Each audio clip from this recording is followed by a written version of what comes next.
Hello, everyone, and welcome to the YouTube version of a presentation that was given after church at the Church of the Holy Apostles on September 16th, 2018. The topic of which is a possible ongoing partnership and ministry between Holy Apostles Episcopal Church and St. Stephen Lutheran ELCA. I'm probably going to go through the slides a little faster in this format than I did on that actual day of. But do keep in mind, of course, that you can pause and go back at any time. So let's begin. We began on Sunday with this and with a statement and with some prayer. And I think it's a good idea, especially if you are a member of either church who is catching this online because you weren't able to be with us on Sunday, to think these things as well, that this is a tough time, that change is necessary, and all the different kinds of change are going to feel like change, which is often uncomfortable. But still, one objective I might give you is to try to sort of parse the feelings that are just about discomfort and loss and mourning, and those are important things, but hold them alongside hopes for the future and ideas and how we might discern our path forward. And lastly, of course, remember that you are a beloved child of God. You're called to mission, and you're gifted with this community and with your own charisms.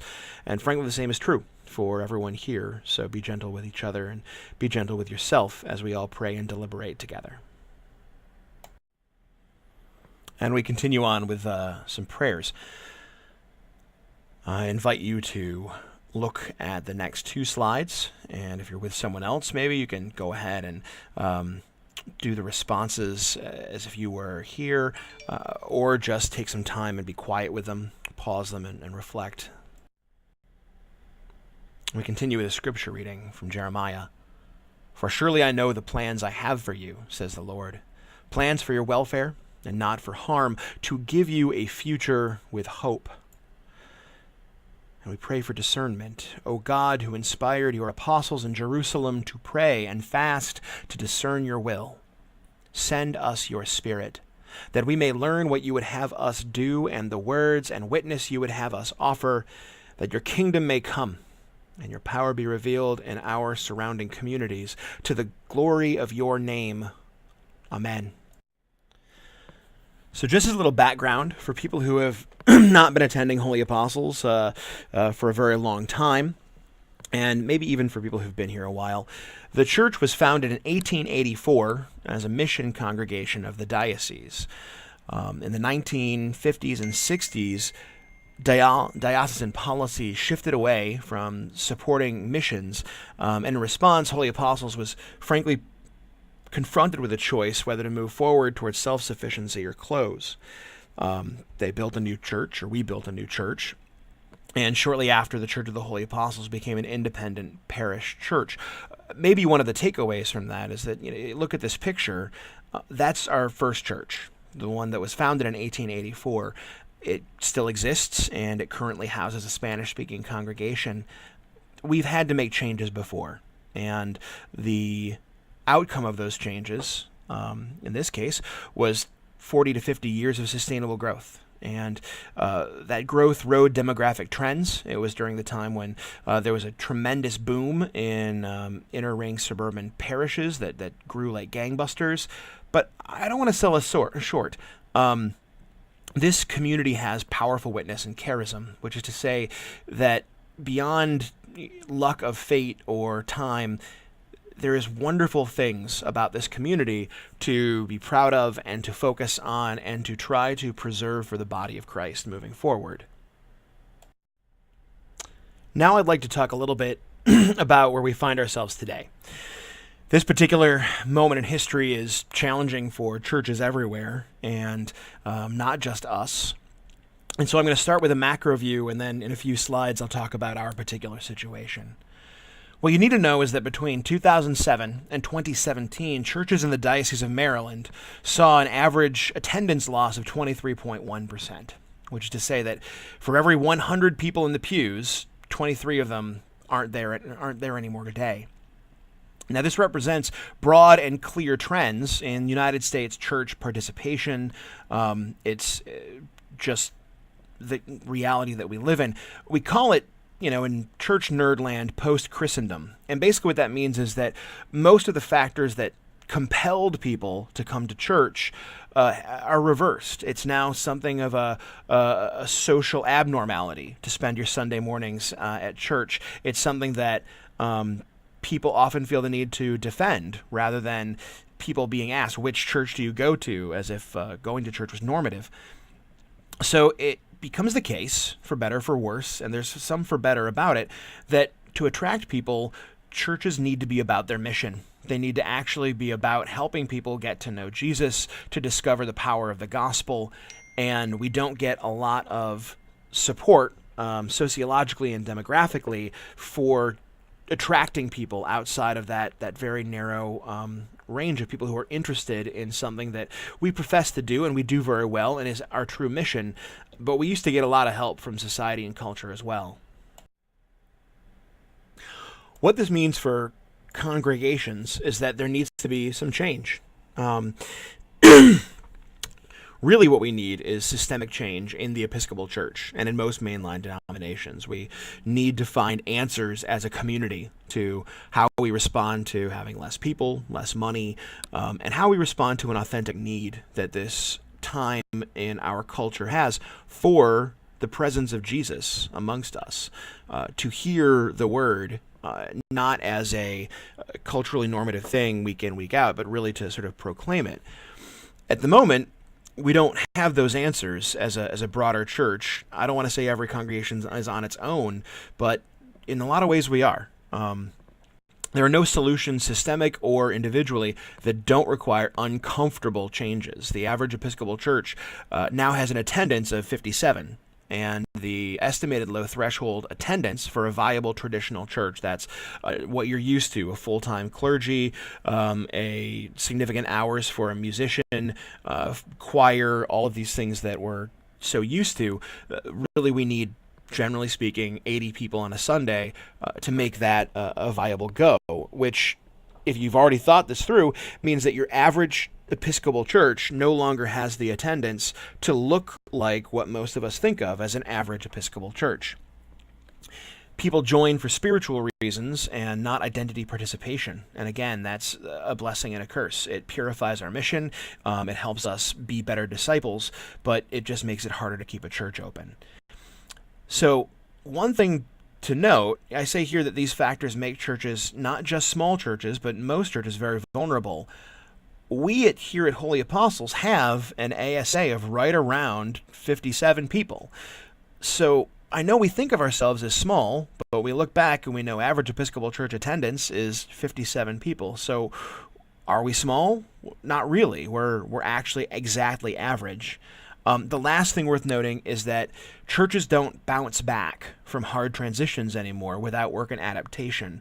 It used to be that if there was a significant change in your church and some people's attendance fell off, that you could just kind of count on rising population and someone being upset with the other church in the area and other things to just kind of bring them through your door. And organically, your numbers would kind of re-up to a certain threshold. That no longer happens. And we're going to talk a little bit about that in the next slide. So here's a chart that is taken from the National Church's website. This information is available for every church, and it helps us to kind of see how we're doing, both in comparison to national trends and in comparison to how we have been in the past. And some things that you'll notice is that between 2000 and 2017, unlike your average church in the diocese of 23%, we've lost 35%. So for every 100 people in our pews, not that we have been over 100 in a very long time, but for every 100 people in our pews, we've had 35 leave, and that has been a challenge for both financial reasons and also to do ministry as we've understood it and wanted to.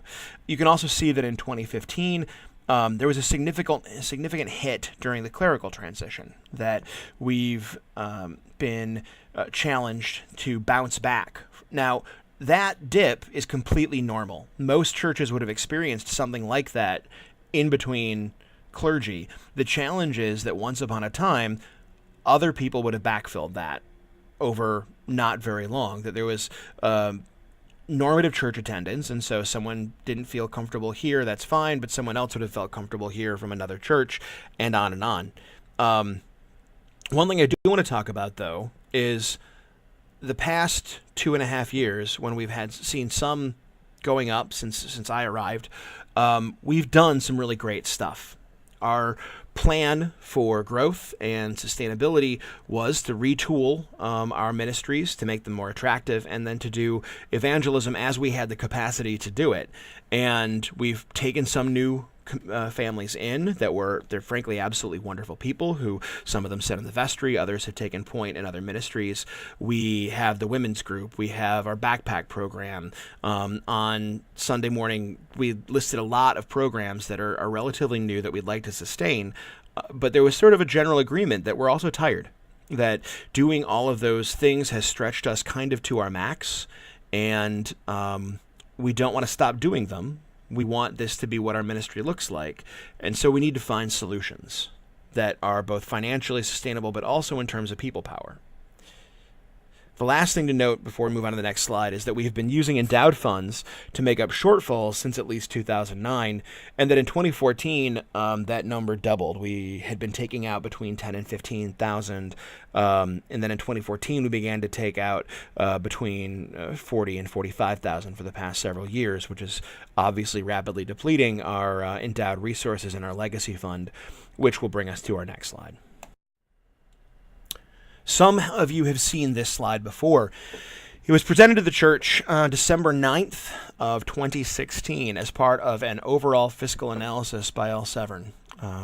He did a fantastic job of helping us to recognize what our actual fiscal situation was, what our actual financial challenges were, and frankly, he was gravely concerned and felt that we needed to do something, that radical changes would need to take place. Our step one, of course, was to try to just grow out of it, to do some stewardship and to do a little extra evangelism. And what you can see in this chart is that if we grew at 5%, if the legacy fund continued to grow at 5% per year, and this is in the notes, if our stewardship continued to grow at 5% per year, we would still need to withdraw a constant $40K from the legacy fund, and that where that cross is when we would run out of money in the legacy fund. And at the moment, our budget is around $200,000, and we withdraw at least $40,000 from the legacy fund per year on average. Sometimes, if someone passes away and leaves us a significant memorial, we can lower that amount. But generally speaking, this is the path that we're on. So without any radical changes, the church ceases to be able to pay its bills about halfway through 2022. Now, we managed to increase our stewardship this past year by 5%, and that was a smashing success, and everyone should be very proud of it.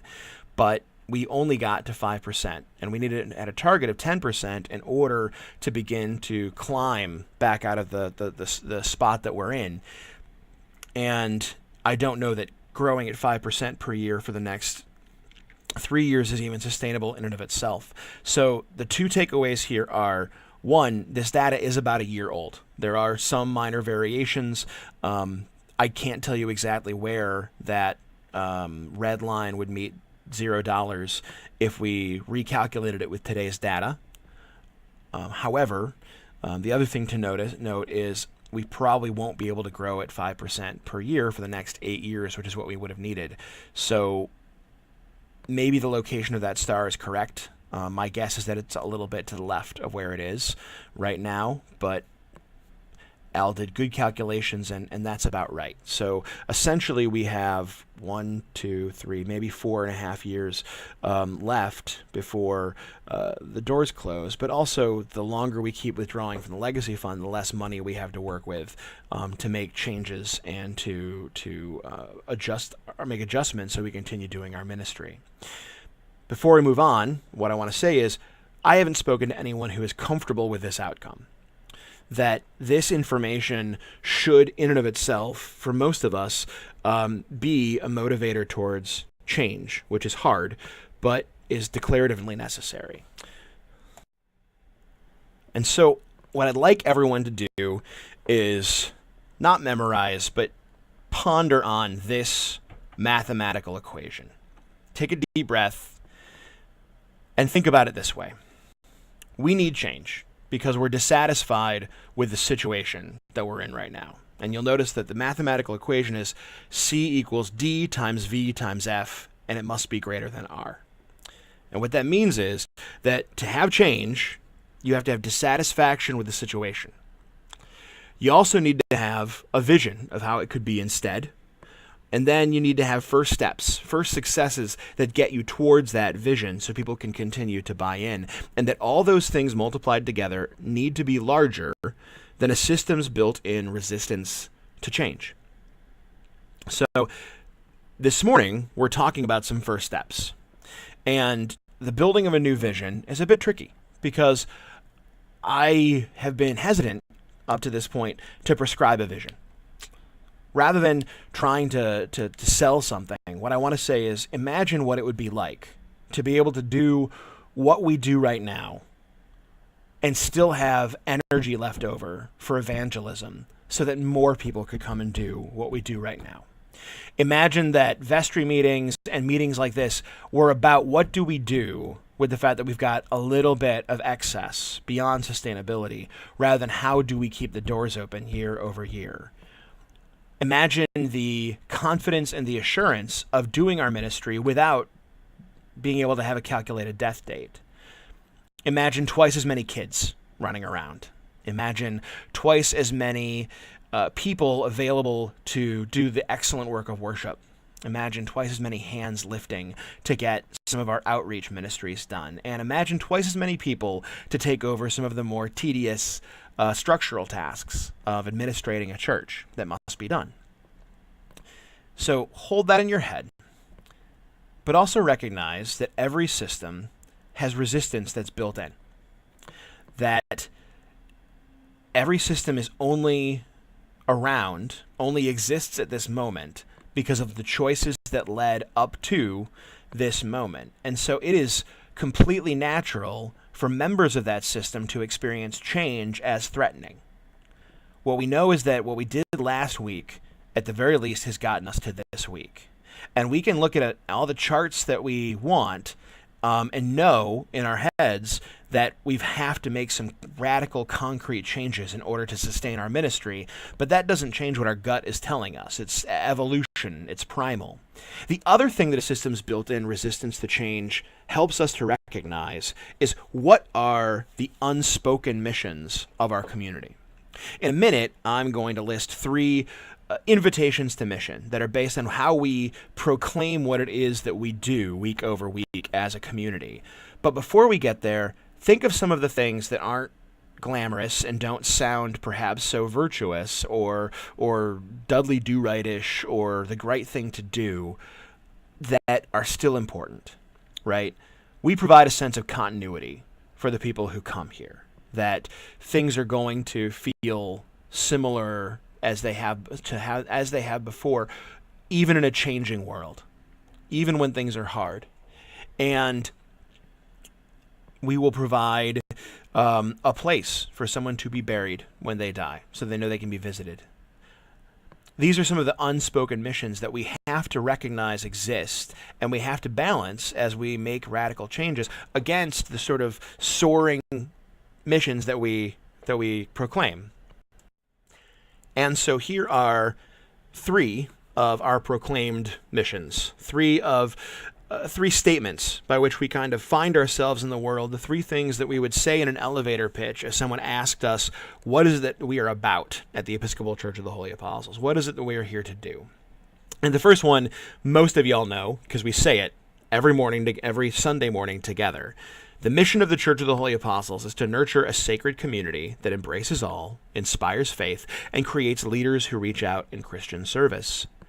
Frankly, one of the reasons that I am here is because of this mission statement. It spoke to me when I prayed about it. I felt that God was directing me towards the people who do this. And the thing is, even though it seems haughty, perhaps, even though it seems like a difficult thing to accomplish, we do this, and we do it very well. I can't think of a single member of this church who, if you asked me, I couldn't tell you a story of a time when they had been leaders, when they had reached out in Christian service, when they had stood up to a moment.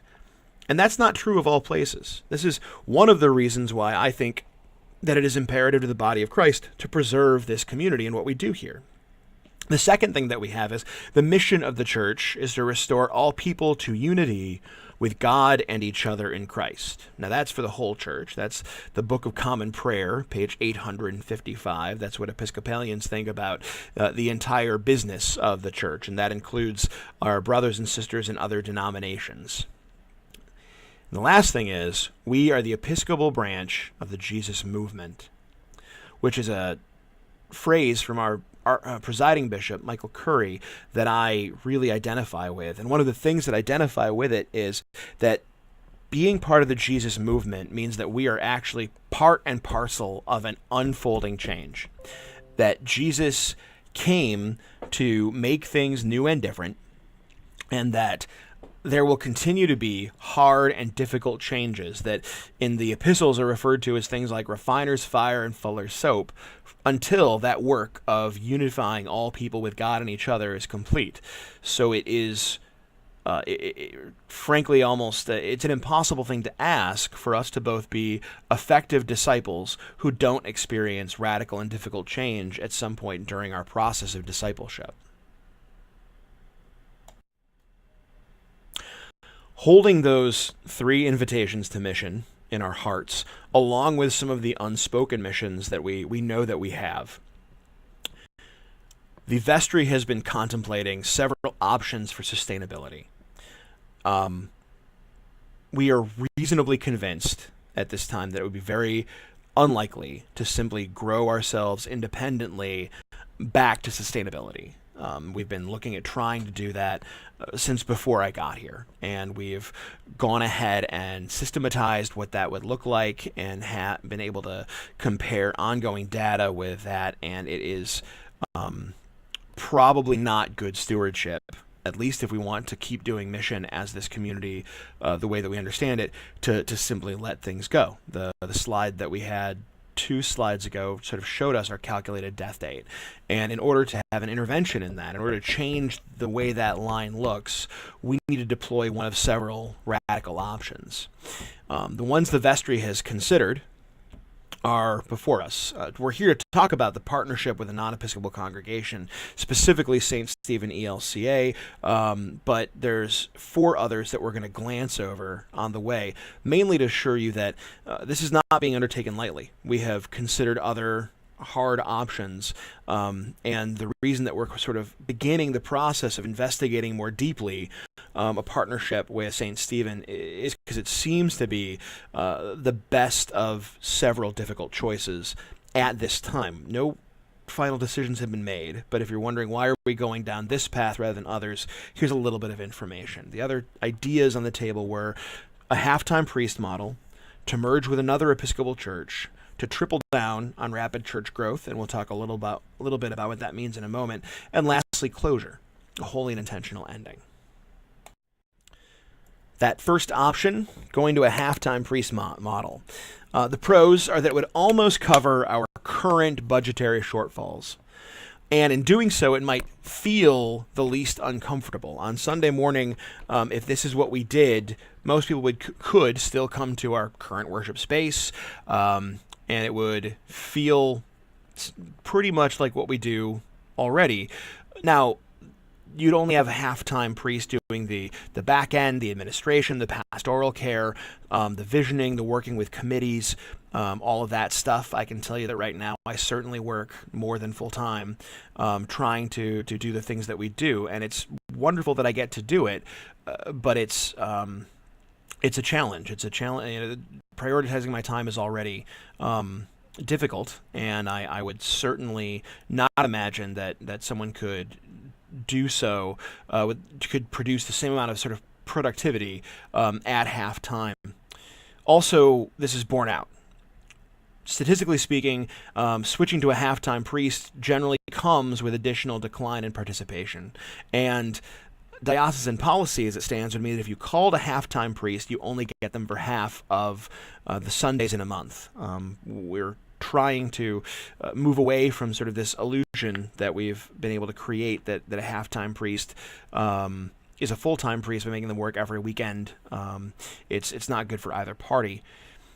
And the last thing is that we would need to call a new priest. I work full-time. My last call was halftime, and I can tell you that it's different, and it's not what I want to do with my priesthood.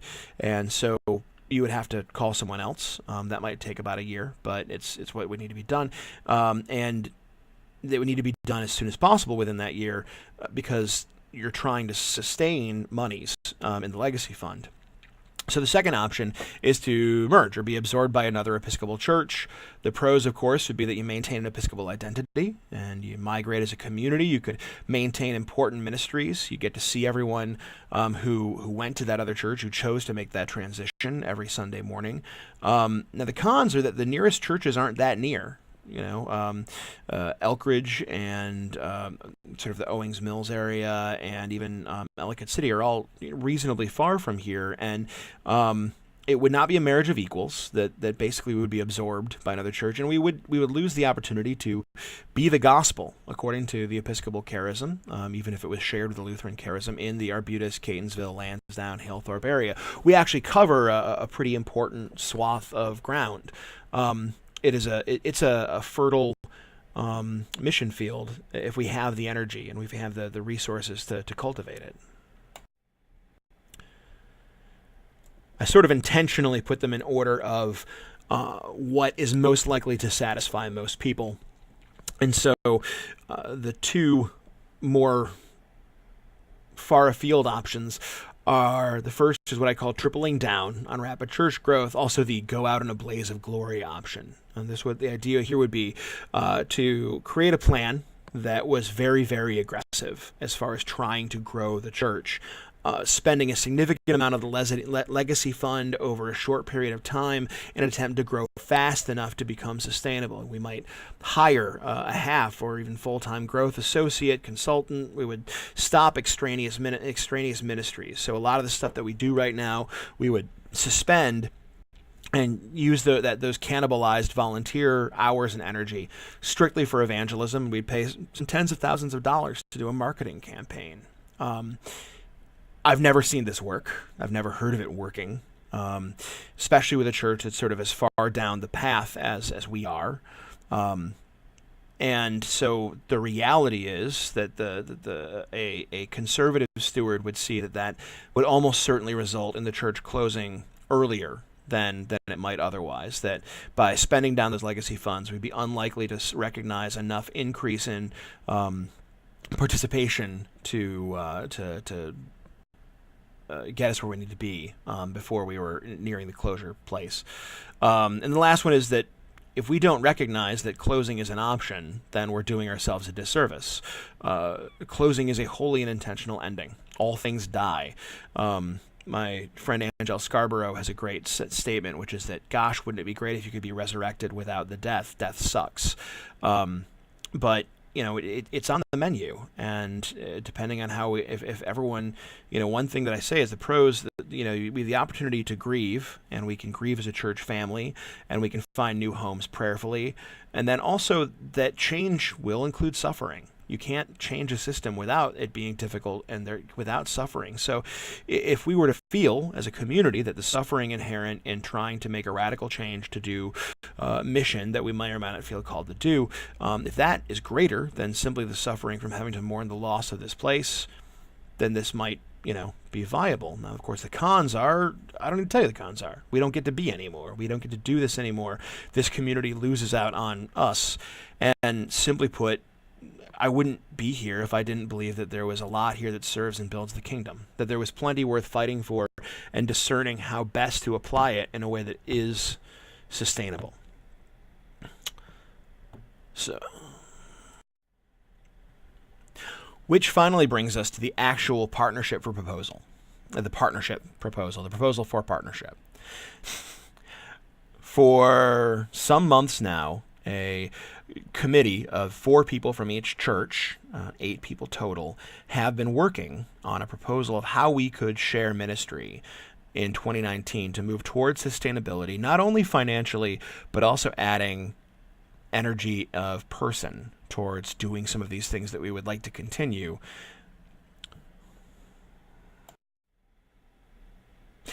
So the first thing to know as we examine the proposed partnership is that the committee of 8 people, 4 from each church, had a fairly narrow scope of practice, that their job was to provide in writing an educated best guess as to how our communities can share resources to grow sustainably together in 2019. So their focus was a very close horizon, just next year. And they had some criteria to work with. So the first criteria is that they should be working towards a balanced budget, that when executed, this proposal should greatly reduce the degree to which each congregation was in the red, was not making their budget every year. The second is that worship needed to celebrate both traditions, but also attract new people, so that we needed to celebrate Lutheranism in our worship and Episcopalianism in worship, but also not be so enmeshed in the tradition and maintenance of our traditions that for newcomers who show up on a Sunday, it might feel like being the third person at a table on a dinner date. So we also need to support and affirm existing missions. That, if it's just the case that we have 2 duplicated ministries, then that's fine. We can try to work them together. But generally speaking, what we're trying to do is keep doing what we're doing right now. We've talked about how we love the ministries that we're doing. The challenge is having the finances to support them, but just as much the energy. So the same thing, lightening the load for stress ministries. We've already identified several places where we will be greatly assisted by being able to sort of double our person power.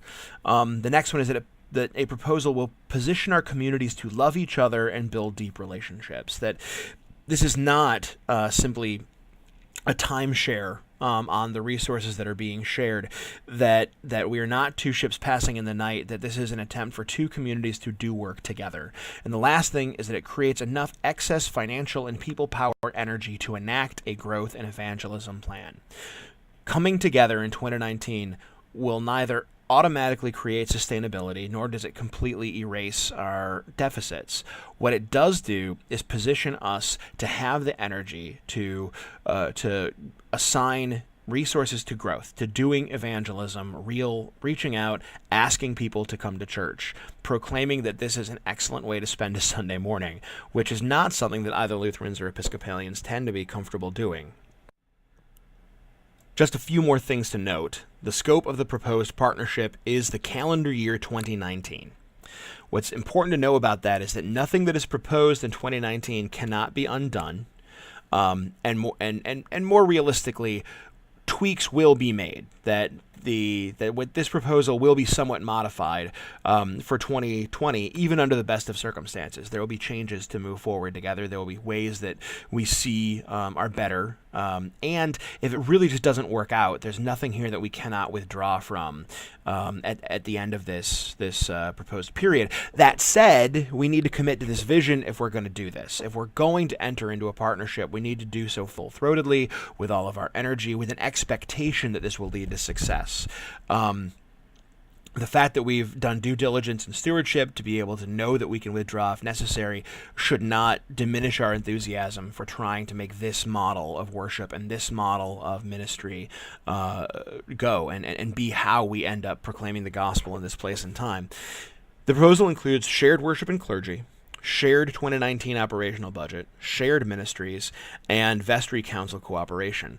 We'll talk about those right now. The first thing we'll discuss, and probably the most contentious, the most full of feeling, is our agreement for shared worship and clergy. If this proposal were to be adopted, St. Stephen would agree to call the Holy Apostles Rector, myself, as their next pastor. That is to say, the Lutheran Church would call an Episcopal priest as their pastor. And then at the beginning of Lent in 2019, when Pastor Sabatelli would retire, both communities would begin regular worship in the space that is currently St. Stephen. I'm not positive that 309 is the right address number. It might be 901, but nonetheless, what is currently St. Stephen on Courtney Road. Signage would be changed before then to reflect that the space is now the Churches of the Holy Apostles in St. Stephen for the foreseeable future. Special services such as Holy Week things, maybe Maundy Thursday, healing, funerals, weddings, can still be held in our current space at 4922 Leeds Avenue. There are plans on how to have a continued ministry life for this space, and the vision that we are working with is that this is a combined, partnered community that has two campuses with which to do gospel work. And there's reasons that are more than just sentimental, that are strategic, and we'll go into that a little bit later. What is also useful is there's a proposed Sunday morning schedule.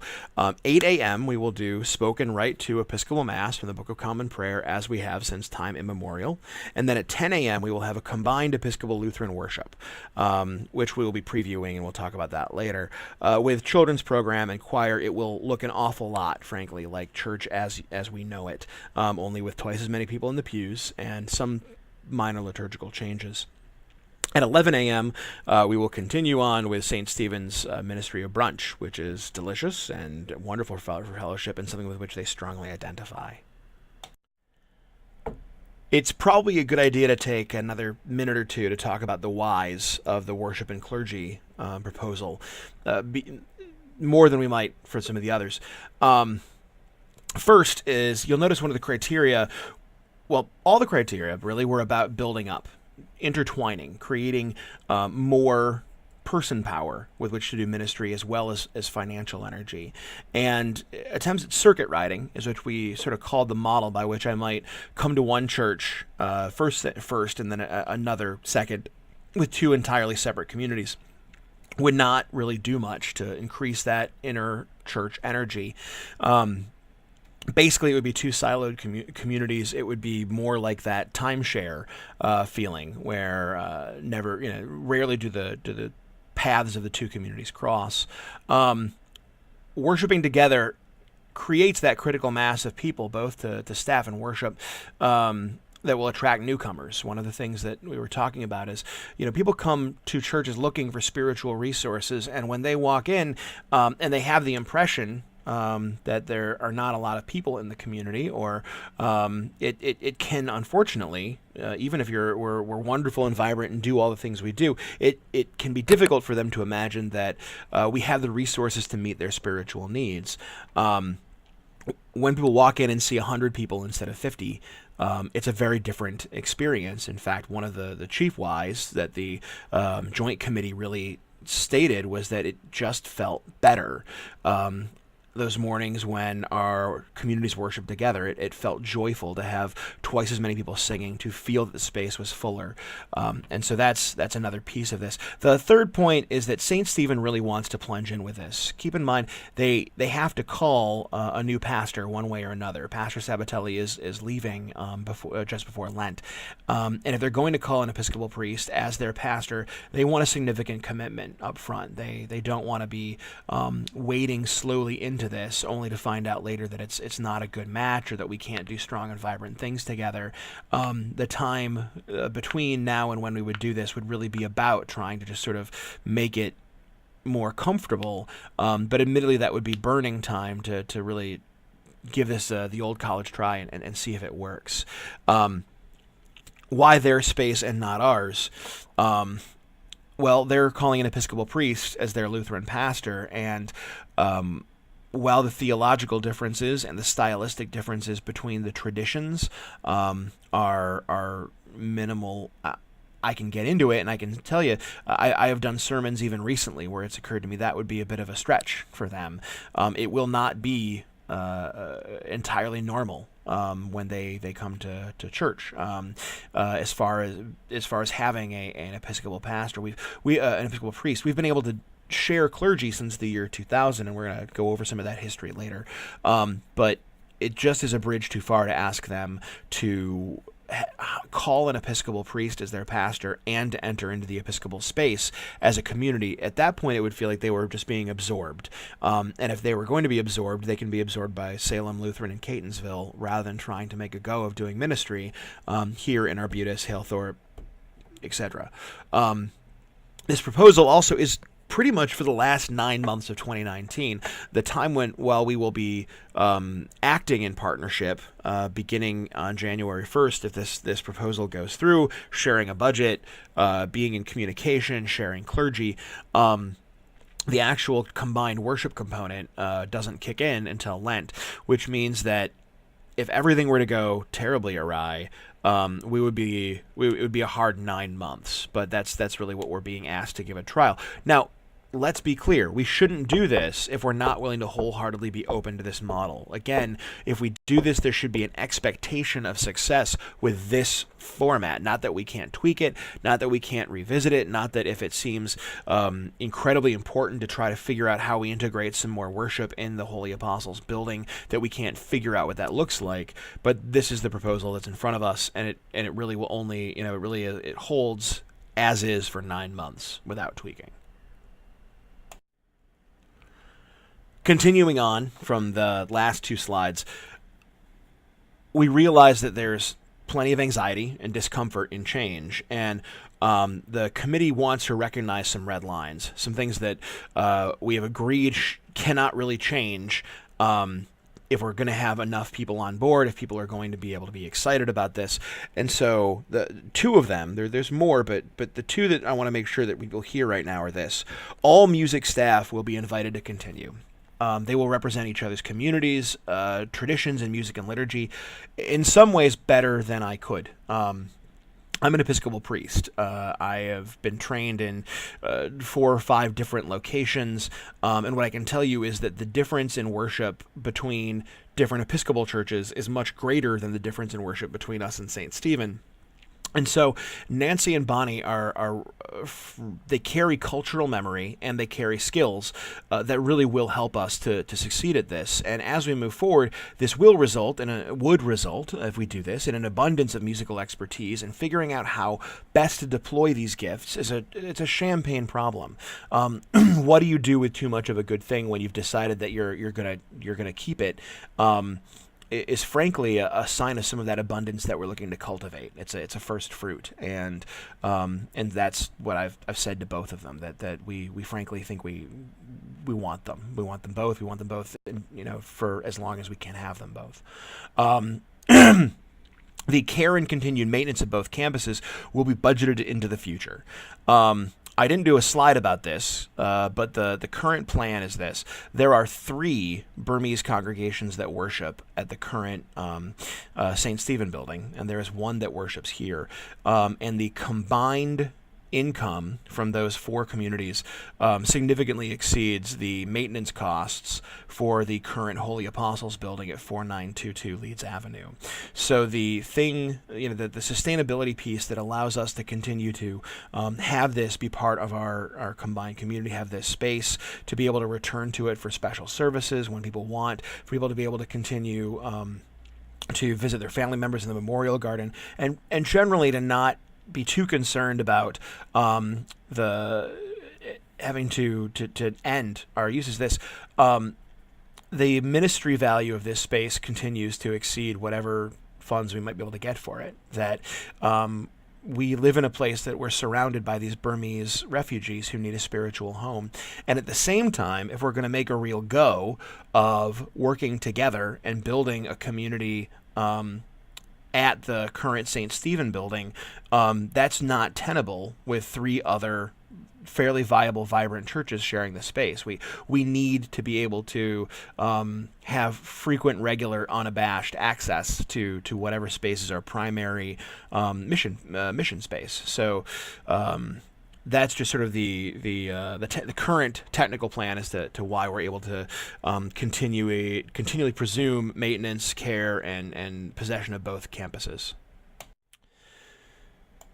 So the next few proposal pieces get kind of into the tall grass, but I'm just going to read through them, and anywhere I think I can clarify it, I will.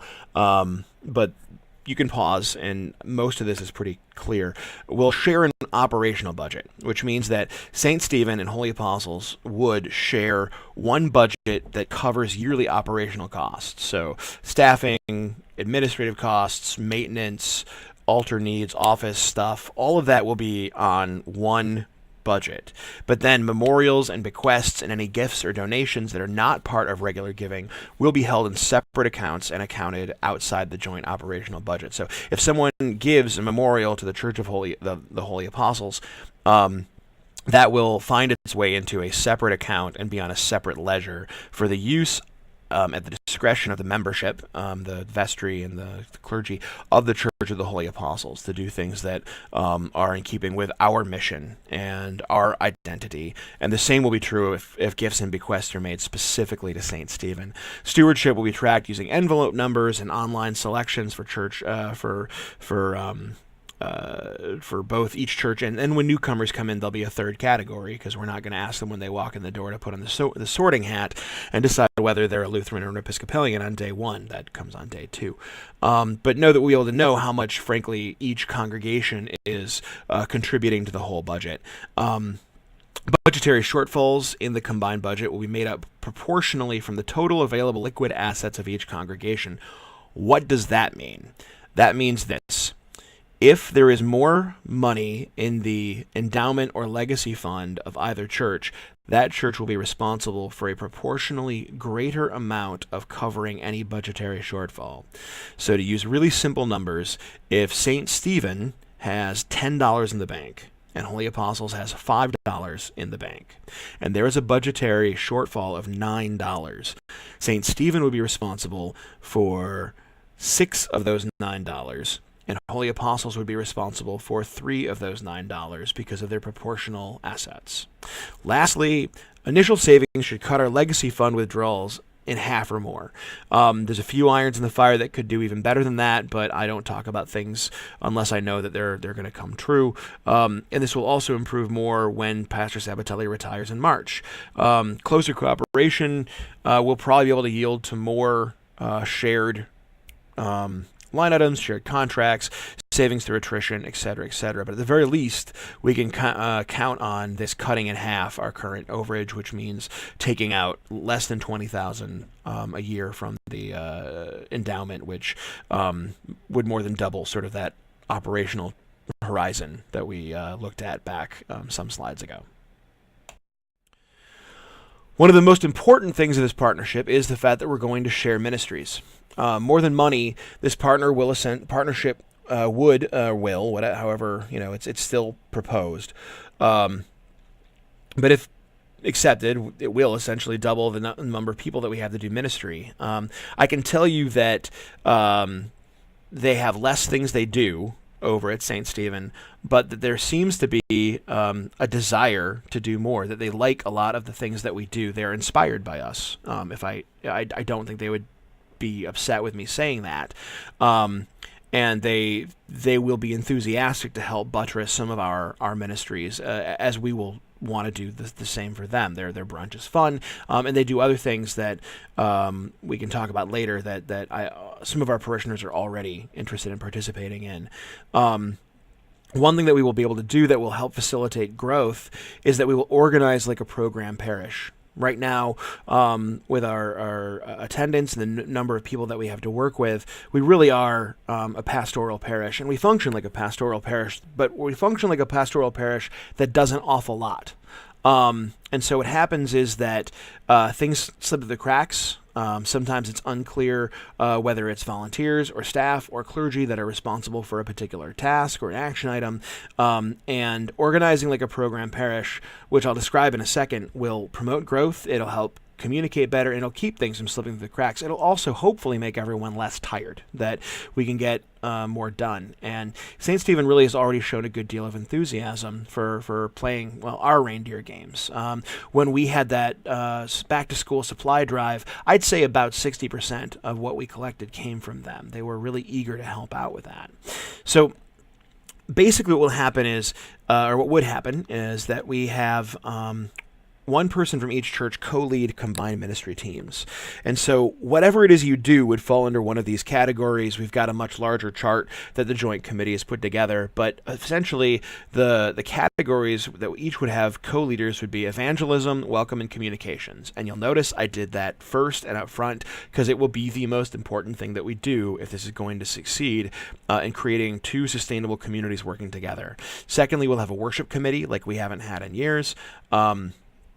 Finance, which will include stewardship and counters and budget analysis.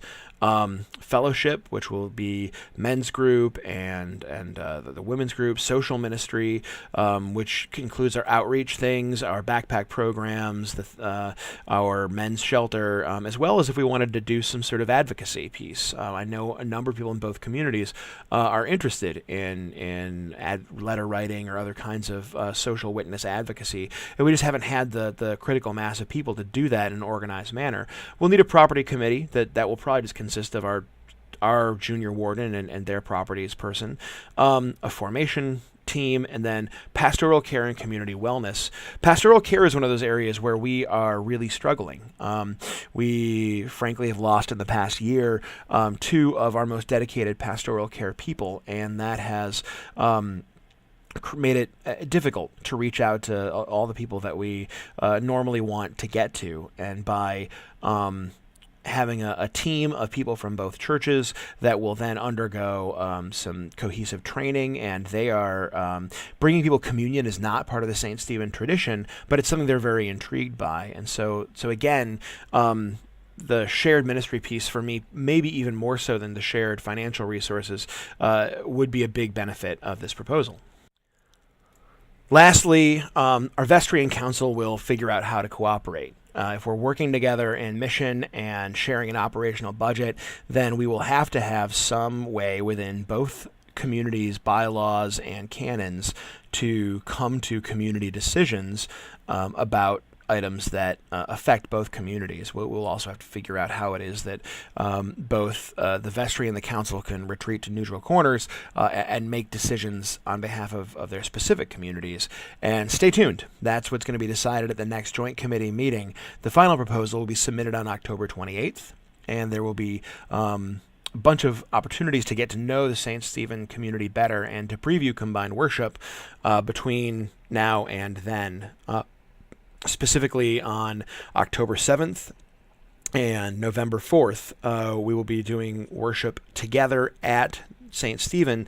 That is sort of a dry run of what Sundays might look like. There will be the 8 a.m. Rite to service and a combined worship that's based on the liturgies used at some of the other Lutheran Episcopal partnerships that already exist. So again, I return to the fact that this is challenging to consider. It's innovative, and well, it certainly is exciting in terms of the capacity for mission and growth and continuing on and providing a framework by which our children get to continue the work that we've been doing. These changes are also difficult to contemplate. So I'm putting a decompression point. On Sunday we all took a deep breath. And I just kind of had this up. Be strong and bold. Have no fear or dread, because it is the Lord your God who goes with you. He will not fail you or forsake you. Deuteronomy. So before we continue on, I invite you to maybe pause, take a stretch, take a few breaths. On these last few slides, we are going to talk about what it means for Lutherans and Episcopalians to be in full communion. One thing that has happened during this process so far is I have received a lot of really interesting questions and really involved questions on why is this okay? Why does it work for a Lutheran and an Episcopal church to share a clergy or share a building, share ministry, share whatever? And the answer to that is not uncomplicated. So for some of you, if you feel like I've been putting you off, it's not that I've been doing that on purpose. It's just there's some depth. So I'm inviting people to kind of buckle up a little bit, because we're going to get into some tall weeds. But the first thing that I want you to know is what full communion means. Is that we in January 6th of 2001, the Episcopal Church ratified a document called the Common Mission, which was the end of a 30-year process by which the Episcopal Church and the ELCA, and we'll talk about what that means in a second, came into an agreement of full communion. So what does full communion mean? It means that each church, and you can read these yourself and, not listen to my voice, or you can pause it, but it means that each church recognizes that the other holds the essentials of the Christian faith within the Catholic and Apostolic tradition. In this relationship, neither church seeks to remake the other in its own image, but each is open to the gifts of the other as it seeks to be faithful to Christ and his mission. They are committed to a visible unity in the church's mission to proclaim the word and administer the sacraments. In a full communion relationship, partner churches fully recognize each other as part of the whole Church of Jesus Christ. They seek opportunities to cooperate with each other in service, life, and witness. The churches mutually recognize baptism and a sharing of the Lord's Supper, allowing for joint worship and an exchange of members. So if you are ELCA Lutheran specifically, then theoretically, you wouldn't need to be confirmed to be a member of an Episcopal church. And if you were a confirmed Episcopalian, you would not need to be reconfirmed or anything else to be an ELCA Lutheran. Certainly, people can transition from one tradition to the other. They can meet, but that the polity, so the law, so to speak, says that we're effectively the same in the eyes of God and in the eyes of each other. The relationship does not imply or anticipate a merger. It does not mean that 30 years from now there will be only, there will be Luther, Palian, whatever. The anticipation is we will remain two traditions. Called the Common Mission is the result of a process that took 30 years, beginning with the first Lutheran Episcopal Dialogue in 1969, and lastly, the churches recognize each other's ordained ministers. So that was a lot of words, and I'm going to try to break it down into a few bullet points. And I'm also going to talk about what happened in those 30 years to kind of get us here. So we are in communion with the Evangelical Lutheran Church in America, or the ELCA. There are a number of Lutheran denominations in the U.S., but the ELCA is the largest, having come into existence in 1988, when 3 Lutheran denominations merged. And so we, as part of the Common Mission Agreement, the ELCA, they chose to seek the practice of lay precedency. So in the Episcopal Church, other than arguably the most extreme circumstances, our priests and subsequently bishops, or bishops and subsequently priests, are the ones who perform the sacrament, specifically the sacrament of the Eucharist. They, in the ELCA, prior to this agreement, they used to have occasional lay precedency, that if there was a rural parish that had a really hard time finding a pastor, that just someone might be designated by that community. As part of our agreement, they ceased that practice in general. They agreed to recognize the traditional Catholic orders of laity, bishop, deacon, and priest. That's important because in the traditional Lutheran understanding, they had pastors and they had bishops, but these were human inventions for the good order of the church, that they were not sort of divinely ordained. And in our tradition, we believe both in apostolic succession and in sort of the biblical derivation, at least, of bishops and deacons. And so when the ELCA decided to make these changes, Lutheran bishops and pastors were spiritually invested with the apostolic succession, that there was a rite in which a laying on of hands to their bishops by Anglican bishops, Episcopalian bishops, brought them in line with our traditional understanding that any priest and any bishop, any deacon for that matter, can trace the lineage of their ordination all the way back, 2,000 plus years to the first apostles. Now, also, they now include Anglican and Episcopal study requirements in seminary. Episcopal worship meets ELC worship rubrics, and frankly, a lot of the current ELCA worship is derived one way or the other from the BCP. They have other sources, but again, the BCP is a strong document, and they've adopted it in some ways into their own books of worship. I've also been getting a lot of questions about theology, which is what is different about how Lutherans understand who God is from how Episcopalians understand who God is. And that's a really challenging question to answer. We are very, very similar. And I think it is the fairest thing to say is that almost any kind of way of understanding the church or understanding God that you would find in the Episcopal Church, you will also find in the Lutheran Church, but that there will be different proportions, right? More people in the Episcopal Church think one way, more people in the Lutheran Church might think another way. I'm going to take a shot at kind of describing where some of our understandings, at least of what it means to be church, come from, and how we come to understand who God is. In the ELCA, they have a more concrete theology. Now, that doesn't mean it isn't as dynamic and complicated, but they derive it from Luther's Small Catechism and the Augsburg Confession, which ironically was this sort of creedal statement, like our Nicene Creed, the Apostolic Creed, that was made in an attempt to keep Lutherans from having to break away from the Roman Catholic tradition, like we did. And so how they structure their church is laid out in this Book of Concord, which is based on those two theological resources as well as ancient Catholic practice, just like us.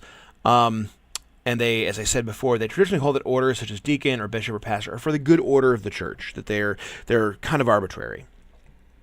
Their worship and rubrics and formats are relatively loose, and they're revised more casually than ours are. So they've had, they don't have a Book of Common Prayer the way we do, and I'll discuss the difference in a second. But they've gone through 3 revisions just since 1988, whereas for reference, of course, the Book of Common Prayer we currently use is from the 1979.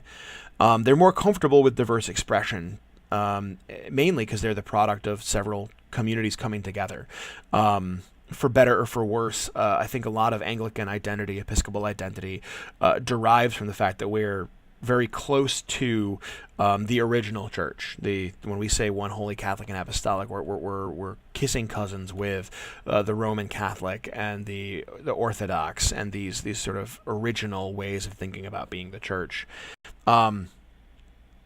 Whereas, of course, the Lutherans, our identity is rooted in Reform, in the fact that they came to be in order to answer abuses of the church on people's ability to have a relationship with God. So the Episcopal Church's identity is rooted in being an American expression of Anglicanism. So we have apostolic succession and ancient Catholic structures that are central. And the Book of Common Prayer is our primary organizing document. So whereas there's sort of this Book of Concord for the ELCA, which is their laws and their rules, and that they develop worship subsequent to that, our Book of Common Prayer, we almost derive our things. We create worship together, and we do it very carefully, once every, only maybe a couple times a century. And when we come together, we create worship to express our faith at that time. And from that worship, we then derive how we're going to be church, that our canons and our laws tend to actually kind of come back from that.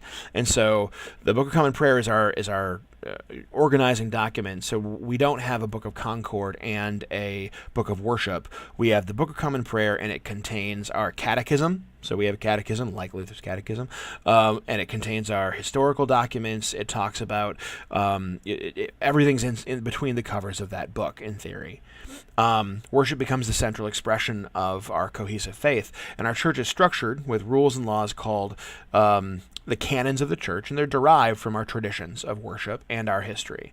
Our theology, I wrote right here that it's more fluid. It's more like our theology exists in tensions, that rather than prescribing, and we do have a catechism, but more than that, it's sort of like whatever fits within these things that we say. However we can reconcile our understanding of God and our understanding of community with the things that we pray, with the creedal statements we make, is well and good and orthodox. And we have this tradition in Anglicanism that we use a reflection of Scripture and tradition and reason as our guide stones.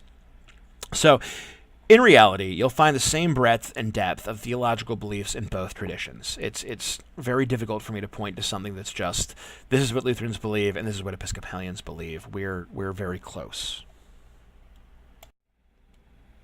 We are so close, in fact, and I've said this any number of times, and I'll keep saying it until it kind of sinks in, that the vast majority of differences that we will experience between our two congregations will come from differences in community traditions and cultures, and not differences between the Episcopal Church and the ELCA. What I mean by that is that as and if we come together and we're doing worship together or doing ministry together, it will not likely be correct to say they're doing it that way because they're Lutheran and we're doing it this way because we're Episcopalian. To give you an example, someone brought up as a big difference between us that they use loaves of bread and we use wafers. And it was hard for me to respond empathically to that because I was raised in a church, and I'm a cradle Episcopalian. I've never been anything but an Episcopalian and an Anglican. I was raised in a church that used homemade little unleavened loaves. I went to seminary where we literally bought pita bread from the local grocer. I then went and was the youth minister at another church where we used challah bread, which was a little too decadent for me, but at least it was delicious and kids wanted more of it. And then I arrived here, and I had never previously to being a minister here done wafers. That was relatively new for me. And so the one thing I invite you to do is take a look at these two pictures. And as you might suspect, one of these pictures is of a Lutheran pastor in vestments, and one of these pictures is of an Episcopal priest in vestments. And ponder for a second, maybe even pause the video, and decide for yourself which is which. So, the picture on the right with the red Pentecostal hangings is of a Lutheran church, an ELCA church with an ELCA bishop doing in fact, that now that I look at it, that's actually an ordination that you're looking at. The bishop is about to lay hands on an ordinand, perhaps. I see that there's already a stole around their neck, so don't know exactly what's going on. On the left, it's a Episcopal priest. I don't know whether you got it right or not. What I can tell you is that when we had about 50 people in the room, less than half of them thought that most people presumed that the woman with the preacher tabs was the Lutheran pastor, and of course I did that a little bit on purpose. But I hope that gives you a little bit of understanding. It's hard to tell the players, and our two traditions are pretty compatible. And so, starting now, together, we will discuss and we will discern in love and we will pray and we will figure out if entering into this proposed partnership in 2019 is the right direction for both of our communities to go. I can tell you that the final decision will be made by the Holy Apostles Vestry, I believe in the Wednesday of the first week of December. That was just decided tonight, and that shortly thereafter the Church of St. Stephen, because it is Lutheran polity, will have a whole church vote. And between now and then, here's what I'd like to ask people to do: is this. Have fun. Yes, there is a lot of gravity to these decisions, but we have the opportunity right now to build some new relationships. And these new relationships will continue whether or not, frankly, we enter into a more intimate and intertwined partnership. That we need energy, and so do they. And we can do more together in this part of the world. And so we've got some events coming up in the very near future that I really want to invite people to attend. First is that we will have some guests from Nativity Holy Comforter coming for a dinner on September 26th. That's just this next Wednesday.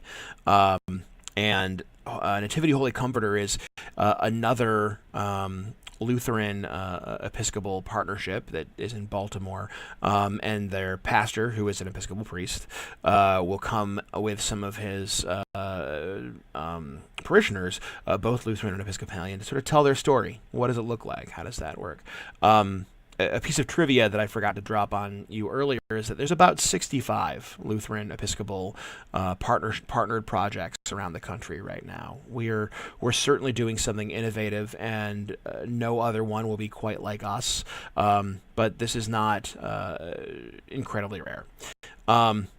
We will have preview worship, as I said before, on October 7th and on All Saints Sunday, November 4th, where we attempt to kind of replicate what Sunday mornings might look and feel like if we decide to do this, so we can give people an idea. We're doing a shared blessing of the animals on October 7th after the first preview service at 3:30 p.m. So people will have time to go home, get their animals, come back, and there will be blessings for your furry and scaled and all those other friends. So take some deep breaths and try to enjoy getting to know our new partners in ministry who will be doing ministry with us, whether it's in this really structured way that really could lead to new growth and new life, or whether it's just part of our attempts to keep the doors open and continue doing what we're doing.